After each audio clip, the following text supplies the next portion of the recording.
Tu traverses la dépression ou ton proche en souffre et tu ne sais plus comment l'aider? Alors tu es au bon endroit.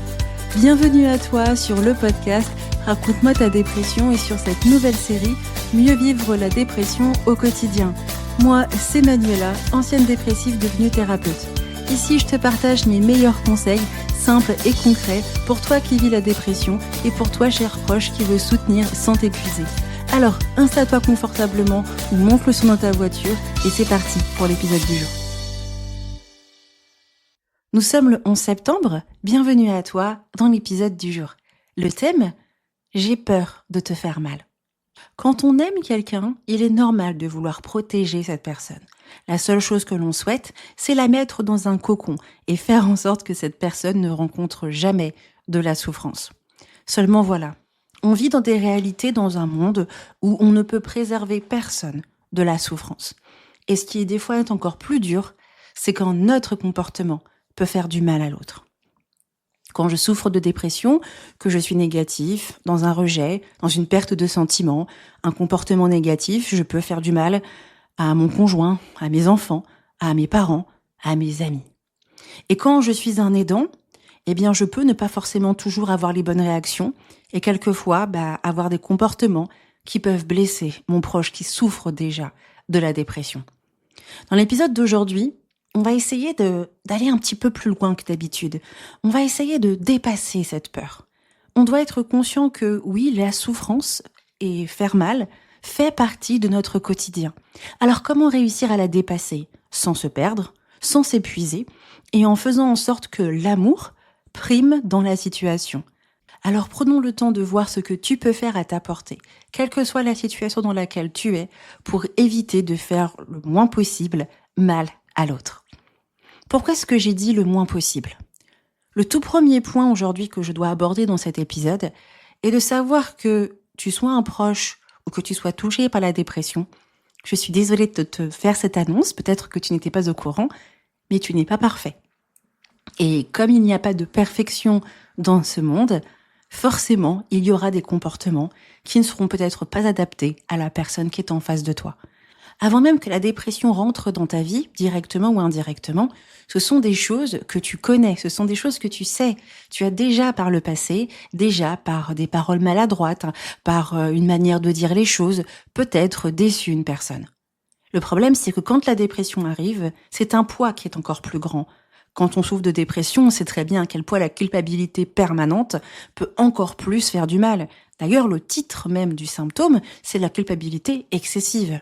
Et quand on est un aidant, on voit que notre proche est en difficulté, on voit qu'il y a quelqu'un qui est en souffrance. Forcément, on ne veut pas rajouter à la souffrance de la personne. Mais si je veux apprendre à arrêter de te faire du mal, je dois apprendre à accepter que je ne suis pas parfait. Le fait de comprendre que je ne suis pas parfait ne veut pas dire que tu ne feras pas d'efforts, ne veut pas dire que tu ne te remettras pas en question. Ça veut juste te dire qu'il y aura des moments où malheureusement, tu auras un comportement qui pourra faire un peu de peine à l'autre. Mais là où c'est encore plus top, c'est de savoir que maintenant que je comprends que je suis imparfait, je vais utiliser un autre moteur pour m'aider à mettre en place des bonnes actions pour faire en sorte de ne pas blesser l'autre. C'est quoi ce moteur? C'est l'amour. L'amour, c'est la source de tout ce qui va me permettre de faire en sorte que je vais partager vers la personne des choses qui vont lui faire du bien à elle. Je ne vais pas me concentrer sur moi ce que j'ai envie, mais sur ce que l'autre a besoin. Et le simple fait d'utiliser l'amour comme moteur va me permettre de faire en sorte de limiter la casse et de faire en sorte de faire moins de gaffes et de ne pas faire du mal à l'autre. Maintenant que tu as ce moteur, rentrons dans le pratico-pratique. Ok, tu es imparfait, mais tu as de l'amour. Alors, qu'est-ce que tu vas mettre en place pour être sûr de ne pas faire de mal à la personne que tu aimes? Commençons par le premier point, la connaissance. Pour être sûr de ne pas faire de mal à l'autre, il faut avoir une très bonne connaissance de la dépression. Ça veut dire que, en tant qu'aidant, tu vas éviter les phrases du style « Quoi ? T'as pas déjà mis en place le conseil de Manuela? Pourquoi tu ne fais pas l'activation comportementale? Je ne comprends pas. » Pour être sûr que ce que tu vas dire ne va pas faire du mal à ton proche en dépression, tu dois te poser 2 questions. Première question, est-ce qu'on m'a demandé un conseil?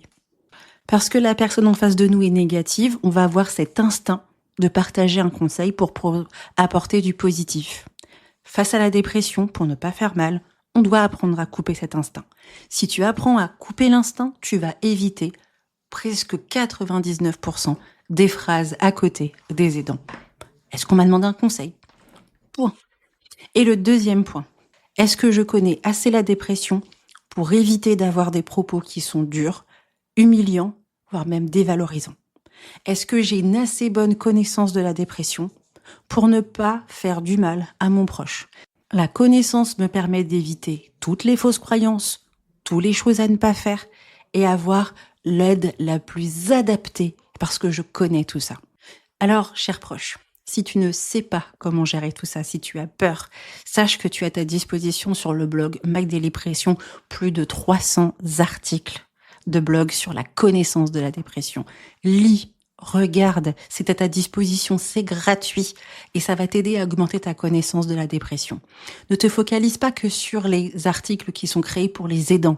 Regarde ceux aussi qui sont écrits pour les gens en dépression. Regarde ma manière d'écrire, ma manière de parler, ma manière de tourner les phrases 25 fois pour montrer à la personne en dépression qu'elle n'a pas à culpabiliser quand je lui partage un conseil. Pourquoi mes épisodes de podcast sont longs? C'est pas pour rien. Alors, quand tu auras cette connaissance, ça te permettra le plus possible de pouvoir vraiment éviter toute dinguerie qui pourrait arriver. Maintenant à toi, toi qui souffres de dépression. Nous, on est sur quelque chose de différent. Parce que ce qui peut faire du mal à ton entourage, c'est quelque chose qui n'est pas maîtrisé ou qui n'est pas forcément toujours volontaire. On va prendre l'exemple d'un truc qui m'est arrivé. Je me suis réveillée un matin et je ne ressentais plus rien pour mon conjoint. Je l'ai regardé et je lui ai dit, mais en fait, je crois que je t'aime plus. Et j'ai vu ses yeux, j'ai vu son regard changer. J'ai vu les larmes commencer à arriver. Et je l'ai vu bégayer. Et là, je me suis dit, qu'est-ce que j'ai dit? Et le problème, c'est que j'exprimais juste un symptôme de la dépression. Nous, on est sur quelque chose de différent pour toi qui es touché par la maladie. Car en fait, c'est notre état qui, pour nous, est dangereux pour les autres. Cette sensation d'être un poids. Pour moi, tu dois apprendre quelque chose que j'ai dû apprendre aussi, c'est communiquer autrement. Nous, avec la dépression, on est 2 poids 2 mesures. Soit on dit tout d'un coup et on balance des dingueries, soit on cache jusqu'à ce qu'on puisse plus, puis après on dit tout. L'une des choses les plus importantes, c'est d'apprendre à nommer tes émotions, apprendre à comprendre ce qui t'arrive, avant même de commencer à parler. Pour cela, c'est là où la thérapie est ton meilleur allié pour éviter de faire du mal aux autres. Parce que si tu as un espace où tu peux vider ton sac, par exemple, moi, au moment où je raconte à mon conjoint que je n'ai plus de sentiments, je n'ai pas de thérapie. Donc le fait d'avoir une thérapie va t'aider d'éviter d'avoir ces phrases. Ça va te permettre aussi de bien mieux les cadrer et d'apprendre à gérer tes émotions. Et une fois que tu seras plus facilement verbalisé, tu vas pouvoir avoir les mots qui vont rassurer ton conjoint. Moi, j'aime bien apprendre à mes clients des phrases du style « Ok, actuellement, je ressens rien, mais tu sais, moi, j'ai la valeur de l'engagement, je ne te quitterai pas parce que je ne ressens plus rien. Je vais travailler ma dépression. On verra ensuite notre relation. » Tu vois, c'est pas la même phrase parce que tu as eu l'encadrement qui va t'éviter, en fait, de sortir du cadre qui peut faire du mal à ton proche. Apprendre à communiquer autrement, c'est apprendre, en fait, à partager à l'autre sans l'écraser et en pensant à lui. Même si dans notre souffrance face à la dépression, on a l'impression qu'on est nul, qu'on n'a pas les bons mots, qu'on n'a pas les bons gestes, qu'on n'a pas la bonne manière de faire les choses, en apprenant à exprimer les choses pour que l'autre comprenne aussi, ça va nous éviter de faire des dingueries. Quand tu veux dire quelque chose à un de tes proches, prends le temps de te poser la question suivante. Qu'est-ce que je veux dire? Et si je dis ça, de quoi peut avoir peur mon proche? Quand tu sais ce que tu veux dire et tu sais ce que peut avoir peur ton proche, eh bien, ce sera bien plus simple pour toi de préparer une phrase qui va dire ce que tu as à dire tout en étant rassurant. Et une fois que tu auras compris ce combo, eh bien, ça te permettra de dire des choses sur plein de choses diverses et variées qui seront plus apaisées. Ah, aujourd'hui, je suis fatiguée, mais en fait, j'ai juste besoin de dormir. C'est pas toi qui me fatigue. Oh, aujourd'hui, je passe un moment difficile, mais tu sais, c'est la dépression, c'est pas de ta faute. C'est pas toi le problème.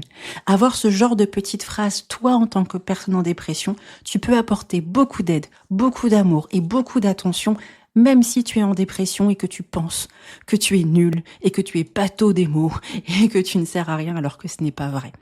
Je sais en tant que thérapeute que peut-être que tu utilises régulièrement ChatGPT pour parler un peu de ce que tu ressens et tes émotions.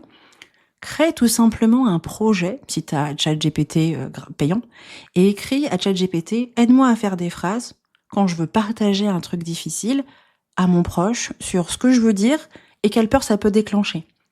Quand tu vas préparer ce que tu as à dire, ce sera plus simple. Plus tu vas préparer, plus ça deviendra un automatisme. Ensuite, ce sera automatique. Bien sûr, toi qui es touché par la dépression, je te connais. Je sais que je ne peux pas te dire uniquement apprends à communiquer autrement. C'est là où ta thérapie fait aussi un job important. J'aime montrer à mes clients qu'ils ne sont pas responsables de leurs émotions et que le plus important, c'est qu'ils apprennent à se comprendre. Et pour ça, je leur fais travailler l'estime de soi. Quand on voit sa valeur, quand on voit ce qu'on est capable et quand on voit que on va tout faire par amour, ça va aussi nous pousser à ne pas laisser la voix de la dépression nous humilier dans notre tête et ça va nous permettre de faire les choses correctement. Forcément, c'est normal d'avoir peur de faire mal. Peut-être que tu as déjà fait mal. Oh, moi, je ne compte plus le nombre de fois auxquelles j'ai fait du mal à quelqu'un. Mais tu vois, j'aurais tellement juste aimé un jour que quelqu'un me dise comment le faire. Alors, c'est pour ça que je te partage tout ça. On n'attend pas de toi la perfection. On n'attend pas de toi que tu réussisses à faire tout parfaitement. Il y aura des fois, les réactions sont naturelles en fonction de notre construction, de notre histoire, de notre parcours. Moi, j'aime beaucoup le dire et j'ai pas honte de le dire. Je suis quelqu'un qui est africaine. J'ai pas appris à communiquer. Oui, je sais, c'est un gros cliché, mais c'est une réalité. Mon père, il est pâteau des sentiments. Et ma maman, elle parle, mais elle tourne beaucoup autour du pot.